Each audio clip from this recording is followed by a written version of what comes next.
Hello, hello. Welcome to the PG-ish podcast. I'm Erin with your parental guidance to help you grow yourself as a parent and raise healthy, happy, and successful humans.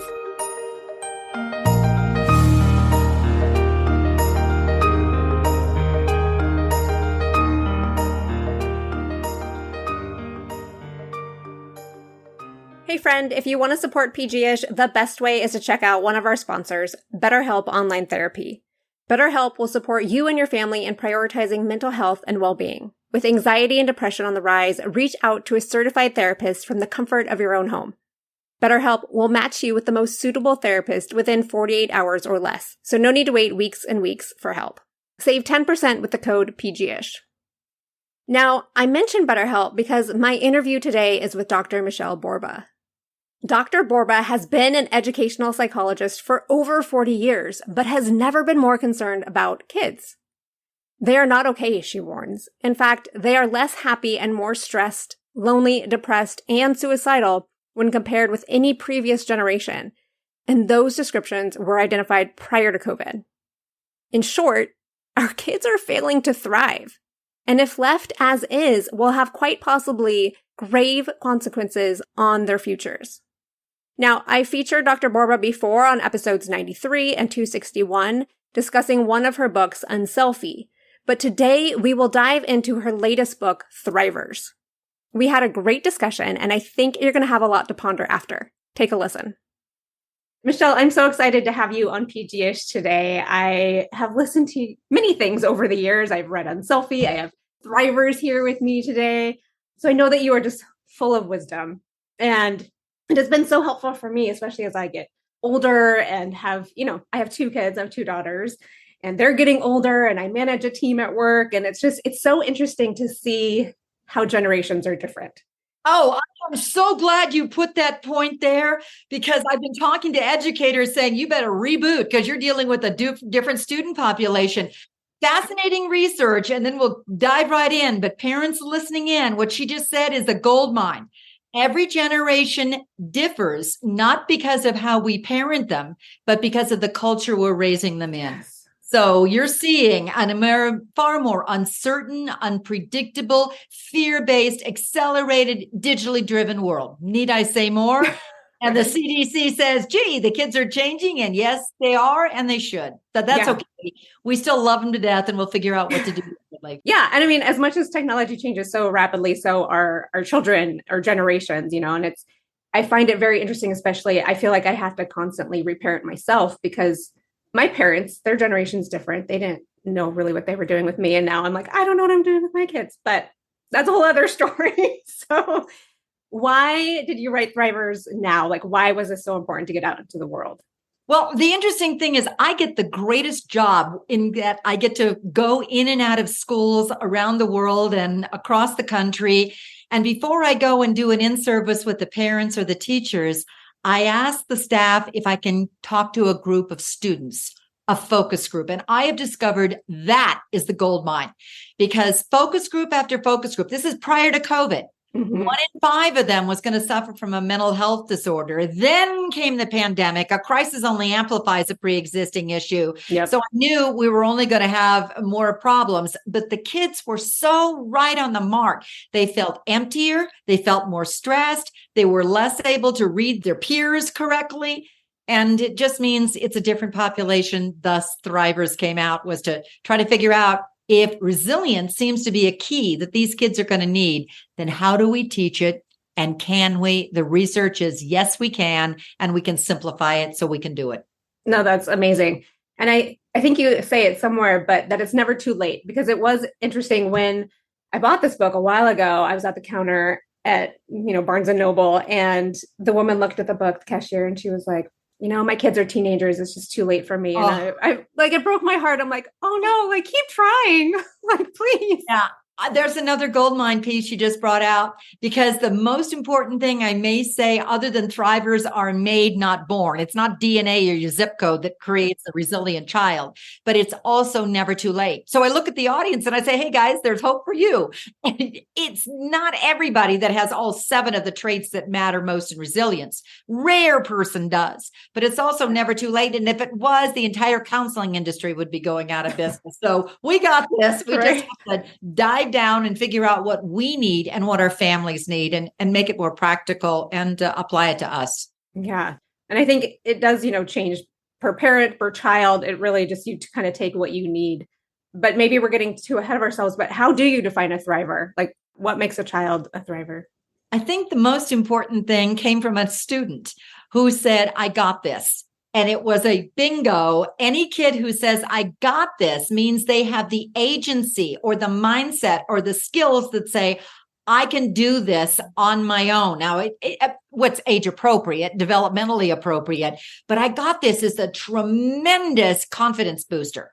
The second thing about a thriver is that that's the kid, when he hits the challenge, doesn't quit or give up, because it's like he's got a tool set that we've been teaching him along the way from day one that he can go to and use those. A striver is a kid who tries it, goes the hard yards, but when he hits the challenge, very often what they do is they give up. Those are the kids we're seeing such a rise in depression and anxiety, because they're missing the tool set. So if you see thrivers as made, not born, this is a group of skills, but also a group of strength. And it's kind of like a piggy bank. Yeah. Think of it as a savings account. That's all these little skills that you're teaching your kids. Who knows when they need them? Yeah. But these are the same skills they're going to need, not only to handle school, but also life. And the best thing is you can start whenever.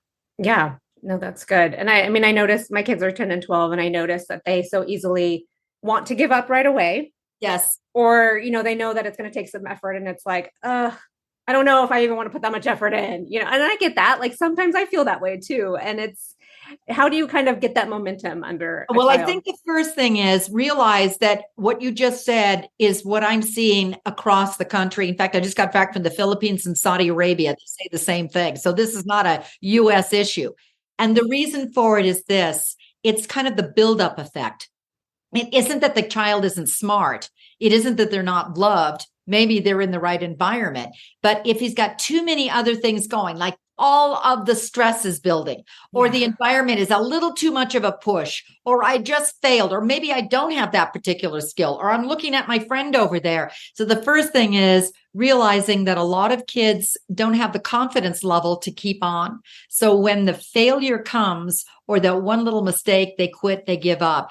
That immediately means you need 2 of the 7 strengths. Number 1 is they need the confidence. They need to know, hey, I love you for who you are, not what I want you to become. Let's look at what your strengths are. We can talk about that a little bit later. But the second one is that strength number 6, which is grit or perseverance. And that means, according to Carol Dweck, best science researcher in the world, how we praise the child or how we comment will either make the child throw up the white flag or say, I got this. Carol says the biggest thing we do wrong is we emphasize the end product. What'd you get? Well, yesterday you got 100%. You can do it. Instead, she says what you want for a child to have agency is keep emphasizing the effort. I know it's hard. You're not there yet. Yesterday you were at 3. Let's figure out how to get to 4. Or yesterday you were at 90%. Let's figure out how to get to 91. You break it down into chunks. One more thing I think is the most brilliant thing ever happened. I had a music teacher, Mrs. Thompson, who was absolutely a gold mine when I was 6. Mr. White was my first music teacher. I wanted to give up piano at the first lesson because if you made one mistake, you had to start all over again. Yeah. What happens is my stress level kept going up because I figured I'm going to blow it. Mrs. Thompson did something that every parent can do. She said, Michele, let's figure out what your one little stumbler is. What's getting in your way? What are you worried about? Well, it's that chord right there. Let's practice that chord over and over and over. Oh, you got it, Michele. Now start. My stress level went down. I figured I could do it. It's the same thing good coaches do. They never say, go throw the football. They say, watch me. I'll show you how. That's so good. I love that. And I think you also say that it just takes one person to believe in you and to really put that effort in to show you like you're not failing. Yes. Well, there's another part about resilience. I was fascinated. Look, this is my 25th book. I've never been more fascinated by a concept. And I've actually been studying resilience for 30 years. Wow. One researcher, her name was Amy Werner, kept coming back and I'm going, oh my gosh, this one is incredible. She always wondered the question that the Barnes and Noble woman had. Is there hope for some of these kids? Is it too late?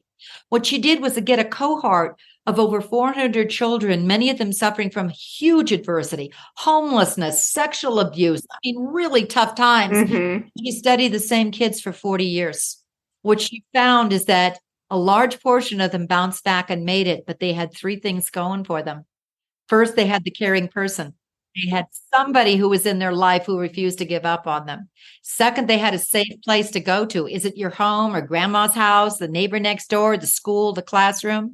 And third is they had the protective buffers, the skills like how to bounce back for the stumbler or how to calm down. You put all those together, it raises the bounce back kid. That's so important. Just to remember, to keep in mind that you already have so many things going on in your mind as a parent of like, am I doing things right? But just to know, like, it's these simple things and just being able to be like a cheerleader for your kid, for sure. And I think you said something important a little bit ago, but that word yet, I think is so important because sometimes we forget and we want to just give up or rush the process. And it's like, you can give yourself that grace to stumble, make mistakes, and be okay with it. I think a lot of kids today aren't comfortable with making mistakes, and there's that added stress. They're really failure paralyzed. Beware that many kids say one of the reasons for it is they don't want to disappoint us. Be careful that you're relaxed. Then you can also model your own mistakes so they know it's permissible to say, I blew it in my house. Right. Yeah. But one of the things that researchers also say that really helps kids is for us to model, but next time I'll. So what happens is the kid begins to see, that's another skill set for resilient kids, a turnaround plan. What's my plan B? What am I going to do differently next time? Doesn't mean I'm going to throw the whole thing out, but maybe I'll start by carrying and borrowing from this side as opposed to this side, or I'll write the assignments down, or I'll ask, is this the right way before I practice it for 30 minutes? There's so many variations, but help your child learn the next time so he'll realize that effort is what really creates success. It's not your DNA or your zip code or your GPA. Yeah. And I think just that level of stress, do you find that it's more the parents are putting that stress on kids because we're consuming them with so many activities, or is it a combination? I'm sure there's lots of variables at play, but. Yes. Another researcher came out looking at 50,000 different individuals to try to figure that out. And he said it is different from night and day. But to your question, fascinating, 2 weeks ago, Harvard came out with a new study. They did a really national sample of teens, and they found that those who were depressed and the most stressed actually had parents that were more stressed. So our stress is mirroring down to our kids. Look, it's predictable. And we're worried. My gosh, the amount of things that we have to worry about. Yeah. But I think it's one of those things to say to yourself, okay, I got to take myself calm. When am I looking like I'm a more reactive? Or when am I not as calm? Maybe first, know that you can't change it all. But is there a moment that you seem to be a little bit more irritable with your child? And it's almost always at the same time around the same issue. So you react, you don't respond. And that's when you can say, I need to analyze myself, or I need to say, give me 5 minutes and I'll come right back, or a calm down. Hey, let's take a deep breath and then we'll respond. But come up with how you're going to react differently so you respond and your stress level will go down with your child and you'll get better results with your kid. Yeah, that's key. I think that's something that's always top of mind for me of like, how am I showing up? Because I'm clearly modeling to them how to respond to life. And something that really came to mind when I was reading your book was these tools that we're trying to teach our children. I feel like the parents don't have a lot of them, like self-regulation. I'm like, how can we teach these things if we don't have them? Like, who's telling us? Who's calming us down? And I love that because you're not alone on that question. Every parent goes, but I don't know how to do it. And here's the cool thing. Another researcher looked at this. I was trying to find only science-backed stuff that proves we can make a difference. And the best thing was they discovered that if the parent identifies, I need to calm down, and practices over and over again, the skill with the child, not only are you helping the child learn it, you're learning it yourself. The best way to teach any skill is to show it, not tell it. It's not a lecture. And it's not a one-time, okay, everybody take the slow, deep breath. And then Monday you forget to do it. And Tuesday, Wednesday, Thursday. So go through Thrivers. There's dozens of skills. Don't you dare try to teach them all, or your kid will never let you buy another book again. Instead, go to, what does my family need? What do I need? Start with that, because every bit of research says change is possible. But the other thing we don't do is consistently practice it. Yeah. Don't look at too much time. It could be you're locked in the carpool with a kid. There's a moment. Or right before dinner, or right before you go to bed. Where's your go-to time that you can just practice it? 2 to 3 minutes is enough practice if you consistently keep doing the same thing. Well, that's easy, right? 2 to 3 minutes. We can all do that, I think. Yeah. And you reminded me of that saying, it's caught, not taught. And I think it really does start with us as the parents. Yeah. Yeah, that's important. I mean, I know at dinner time, I try to ask my kids, or even in the car on the way home from school, it's like, what was the best part of the day? Who made you smile? How did you help someone? Having those more integrated conversations and just like, how are you? Yes. And kids say they really appreciate that, because the second piece of Thrivers, if there's 7 strengths, empathy is number 2. And that means that's the core to breaking through this loneliness cycle, getting our kids to feel like they belong. And one of the best ways to do it is what you're doing, modeling it by making sure you're using eyeball to eyeball talking. That's the simplest thing. But if you always look at the color of the talker's eyes, what we've discovered is that it actually raises your emotional literacy, because you're more likely to tune into the facial expressions. And a lot of kids are looking down at a screen and up at a human being. Yeah, no, exactly. We're just racing around in this hustle and grind, like you're saying, looking at a screen, or, in the car, not looking at each other because we're racing to like the 5th activity of the day. It's like having that one-on-one time, or just looking them in the face is so important. Yeah, look at those eyeballs for sure. But like we're saying, that we're all very busy. So how can we find that time to nurture these strengths in our children, in ourselves even? I think the first thing is go back to the research on change, that it is doable, but you don't do the whole thing. That's why the majority of our New Year's resolutions don't last a week. What we do instead is figure out the one thing. If you go to Thrivers, for instance, you can take 3 minutes of an assessment tool of figuring out which strengths do my children have, which strengths do they need. Then don't read the whole book. Go to the chapter on that particular strength and choose one skill. Now you get a set of Post-it notes, and you put the Post-it on your mirror and on your screensaver. Or this is the gold mine. You tell your most verbal kid to be your reminder. They never let you down. Mom, we're supposed to be practicing that 1-3 breathing thing. And you find the time that's most doable for you. If you do it at the same place each time, each day, it becomes a lot easier. Research says, this is the killer. If you miss one day, you better make sure you do it the second day, or chances are it won't become part of your new lifestyle change. Yeah. What do they say? It takes 21 days to form a habit. Yes. At least. So it could be, maybe it's around the dinner hour. Yeah. Maybe it's practicing right before you get in the car. Maybe it's right before you go to bed. Maybe it's right before you go to do that play date. Maybe you take a daily walk with your kids. Yeah. Right before you do the homework. Where's your place and time? That is going to be key, because you've already discovered what is it I'm going to teach, when and where, and what you've got is 90% to getting it accomplished. Yeah. Just keep practicing it. It's great. And I think there's what's it called? Habit stacking. So exactly what you're saying. It's like, okay, when we go for a walk, this is what we're going to talk about, or this is what we're going to do, or at the dinner table, it's combining those things. So you have this trigger or reminder that you're going to focus on this thing. Yes. Yeah. That's great. You just reminded me too. I recently talked to Marcus Buckingham. So he has a similar kind of philosophy that you do, but more in the workplace of pulling out these strengths. I think in the past, we focused on weaknesses and how to make them better, but you've proven that we need to focus on our strengths. And he says that even just focusing on strengths 20% of the time gets us in an elevated state of like loving our life more. And I think if I am hearing you correctly, it's if we can even do that with our children, of pulling out those strengths just 20% of the time, maybe, and elevating them to get them in a flow state even.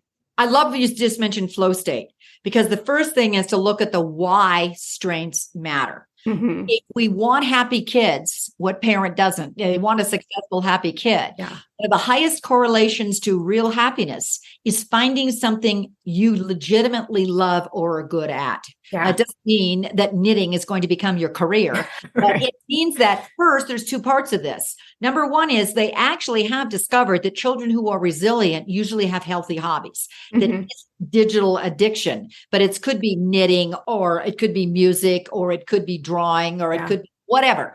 You find that in your child. It's going to be different for each kid. And you make sure you start helping your child find that route for themselves. I talked to a lot of teens and they said the big thing of what's causing their stress is lack of balance. I just don't have time to get to what helps me reduce my stress. Yeah. What helps reduce your stress? I say, they know it. Getting into a good book, taking a nature walk, shooting some baskets. So maybe the first thing next is look at your calendar. Look at your child's calendar. Does he really, really need the 50,000 activities? Right. Is there one you can lay up? If you just get rid of one, it's amazing how 30 minutes gives you a little bit more time. Now you build in the strengths. The second thing is you are happiest also in your career if you find the path you're good at. And that's just, I mean, one of my favorite stories in Thrivers was talking to a dad of a middle school. He has 2 boys. He said, there's different as night and day. He said, my oldest kid I know is tech bound and he's going there and he's brilliant. But I'm worried about my middle school kid because all he does is talk about wolves. I mean, you got to worry about a kid who talks about wolves, right? I want him to be a lawyer like me. I want him to be like me. Okay. So he said he talked so much about wolves. I decided, okay, I'm going to take him to a nature park and have him talk to the old ranger. And I sat there with my mouth open because I was blown away. Not only did my son correctly, just politely correct the ranger for the wrong stats, I saw the passion in him. And that was my moment to realize he's not law, he's biology. Get him into what he craves and loves. So take a 3x5 card. This is your assignment. This is real easy. Just over the next week, parents, start tuning into your kids without them knowing you're watching. When are they more eager, a little more excited? They're learning faster. It's easier for them. When you say it's time for art or music or whatever the lesson is, you can see the joy. That's what a strength is. There's also a core asset survey of 120 strengths that you could take with your child. You can do it with your child one-on-one, or you can do it alone. But that's when you then say, okay, how often is he allowed to do that strength? Yeah, I like that. And I love that story in the book about the wolves because like, who knew? My mouth was open when this dad was telling me this story because he was so he's really smart, but what kid talks about wolves? Yeah. And good for him for making the space. Because I think so often we're like you were saying, like, I'm not going to do anything with wolves. Like, what the heck, but he actually took him to meet a park ranger. And I mean, what that experience for that child must have felt like. The other thing it did was daddy loves me for who I am. Yeah. That's a real key because research is now saying, oh, this will kill us all. But 77% of the time, we are recognizing our kids is for their weakness. You did that wrong. You did that wrong. When in reality, the whole foundation to resilience, that's strength number 1 is confidence. It may take a while to figure out who your kid is, but that's part of parenting 101. Yeah. Once you know it, start nurturing it. You can also ask others, ask the teacher, ask the grandparents, and get them involved in it. I see this kid all the time. So when you have that conference, what are the things that you see that are positive about my child? Worry when they say, I don't know. Yeah, that's a good tip because I feel like sometimes that proximity, we're blind to their strengths or, the most fun aspect of them, I mean, I'm a single mom. So there's days where I get so caught up in like, look at the mess, you're not helping. And it's like, okay, I need to be aware of what I'm doing and point out all the good things that they're doing and not just throwing their clothes everywhere in the house. Let's go back to resilience though. Is there a myth that you can disprove about resilience and how we can build our children up instead? Well, I think the biggest one is that it's locked into a DNA or a zip code. And I think the worry about that one is realizing, parents, that the research is very clear. One of the highest rises right now of depression is with children who are being raised in affluent areas. That's some Luther's work, which is really mind-boggling. Yeah. A second thing is that it's locked into temperament. Mm. You can be an introvert and be extraordinarily resilient. You can be an extrovert and be wonderfully resilient. But the other thing I see about it is that people think it's a program. All I have to do is get a poster or get one thing or teach one skill. And all of the research is saying we're backfiring on that one, because in reality, it's a combination of skills. You've got to keep figuring out what resonates with your child. A great teen told me, mindfulness works for some kids, meditation works for others. You got to figure out what works for me. And then once I know what works for me, I got to keep practicing it till I can do it without you. Yeah. But textbook perfect. So that's the other thing about resilience. And we already talked about the fourth one. It's never too late. Yeah. And I think so often parents, we're so busy in our own minds and worlds too, that we just want to go textbook style, right? It's like, well, this should work for you. And we're forcing things. Well, and there's another myth, because the child can be brilliant in the textbook. He can be brilliant in the GPA. Yeah. But how does he or she do when she handles the challenge? Mm. Number two, how do you respond to the challenge? Yeah. Because we keep coddling and robbing and helicoptering. You're actually robbing the child of learning resilience, and you're helping that child learn, okay, that's all right, mom will do it for me. So you're creating a dependent mode, when reality, agency, or that I got it kind of an element, is absolutely core. Now, that means there are going to be some challenges that are way too hard for a kid, but that's okay. You always do what I call the rubber band effect on expectations. It's like you figure out what your child is capable of doing right this minute. I don't care what the kid next door is doing, but what is your child capable of doing? Your expectation is to gently stretch the child, gently stretch the child just a little bit more, then a little bit more, and a little bit more, but don't snap it. Snap it if your expectations are too high and they're not matched to the child. And there goes strength number one, confidence again. Yeah. No, that's so good. And you just reminded me of, growing up, I lived with my dad who was working a lot, and it was just like, I was really good at school. So I had the 4.0, and he just thought like, oh, well, you're just fine if you're getting good grades, like nothing else could be wrong in your world. And of course, there's like more happening behind the scenes. And I think just being aware of like, checking in with your kid and knowing that what looks good on paper isn't always the whole picture. Well, let's go to that one for just a minute. The psychologist in me, my radar just went up. Parents go, when do I worry? Yeah. I say the simplest one is, obviously you can go to the American Academy of Pediatrics and the American Psychological Association. They have checklists galore, but you don't need a PhD. I use the 2 index, TOO. Okay. Watch your child.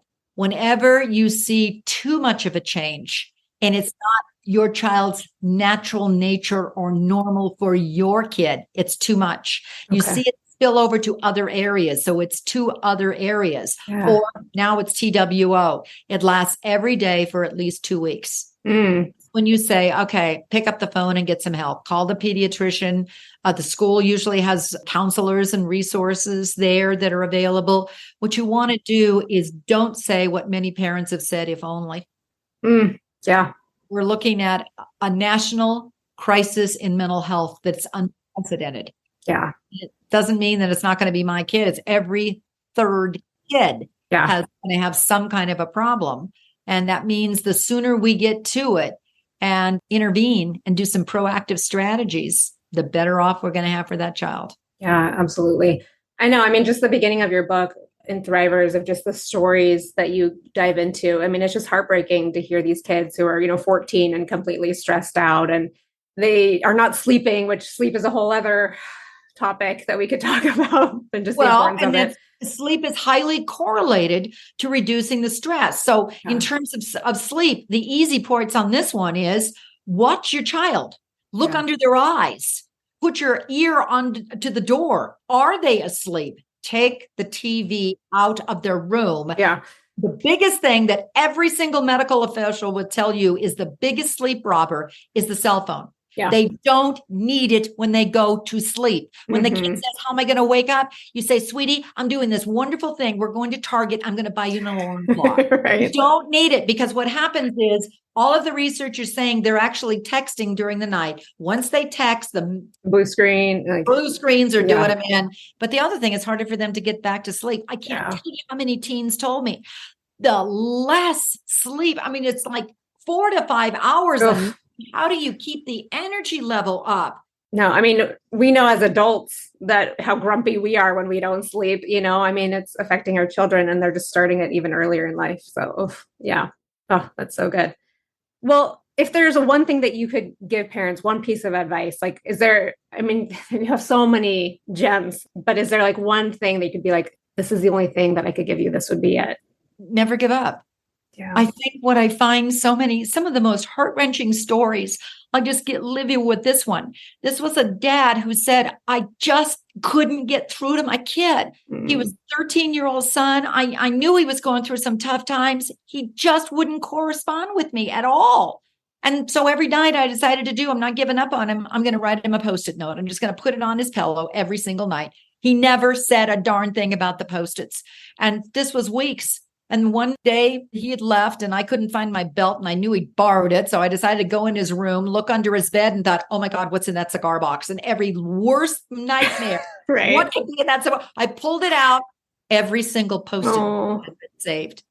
When I got home and pulled up the Post-its, I'll start crying because I walked in, he started to cry and said, thank you, Dad. It got me through. So the dad actually got on the line with me and said, you tell those parents, don't you ever give up. It's never too late. And what they need is just calm reassurance from us. Yeah.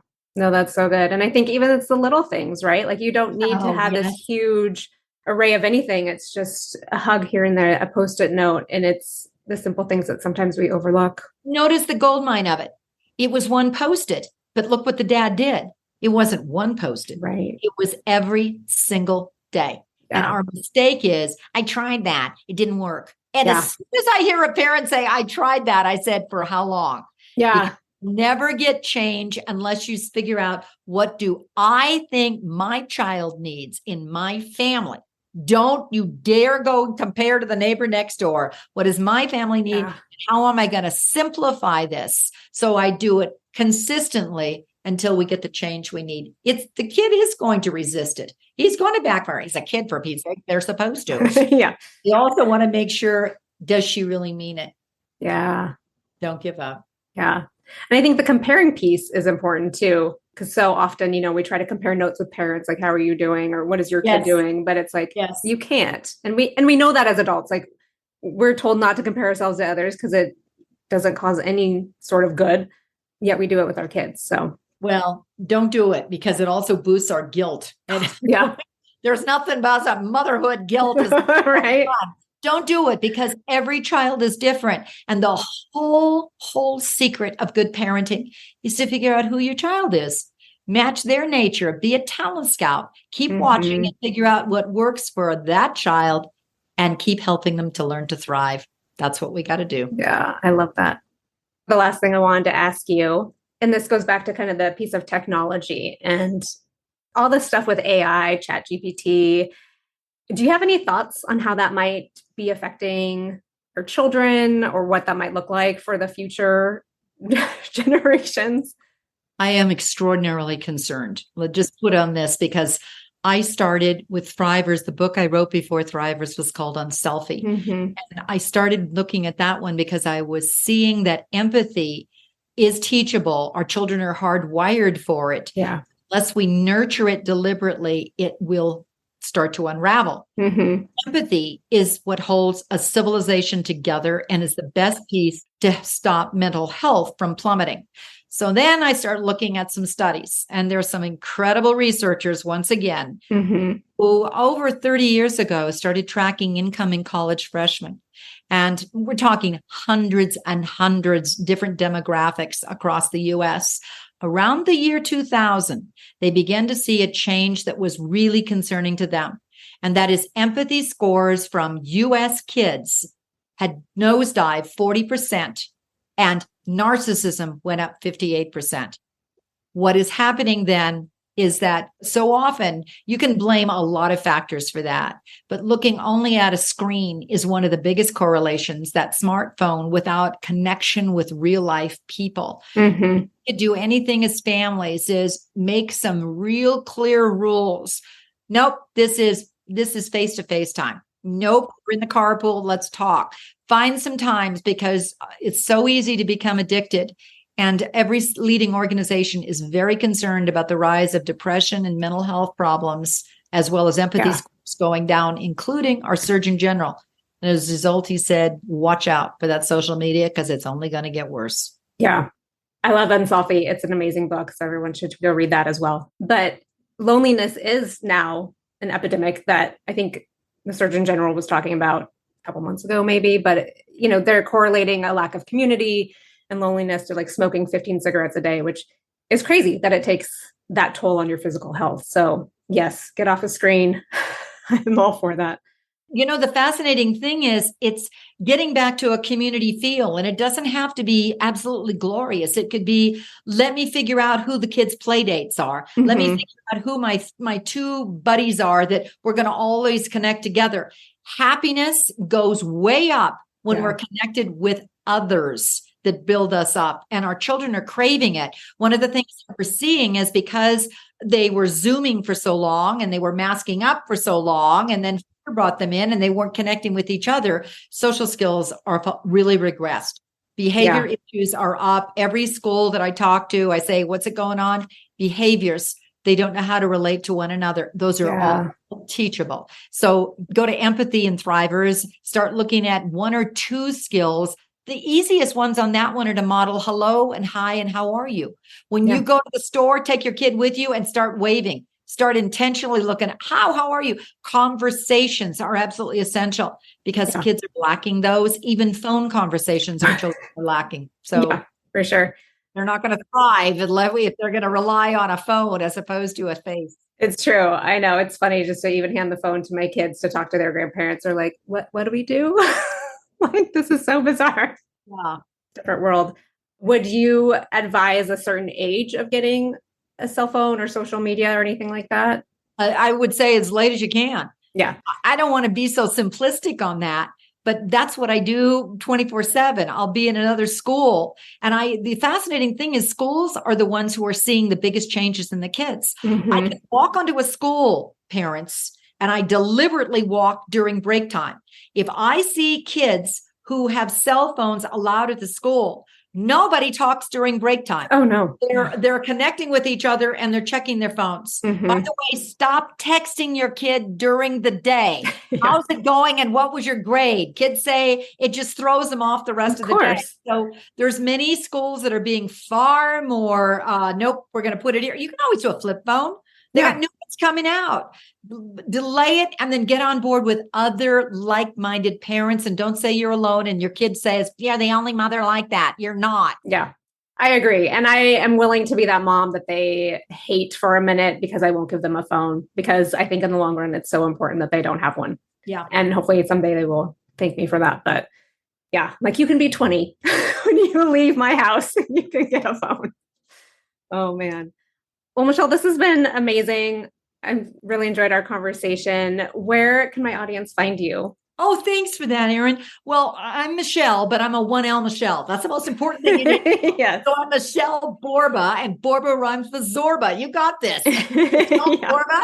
And my website is filled with all of this. Amazon has Thrivers in audio, digital, paperback, hardback forms, if you're interested in that. Or there's also different kinds of assets that are free on my website to get you going. By the way, the most interesting thing is that parents are doing book clubs together. Oh, good. It doesn't mean you have to have a whole lot, but it could be one or two other parents or grandmothers reading with parents. I'll reinforce that on the phone. The coolest thing I ever saw was a group of high school kids.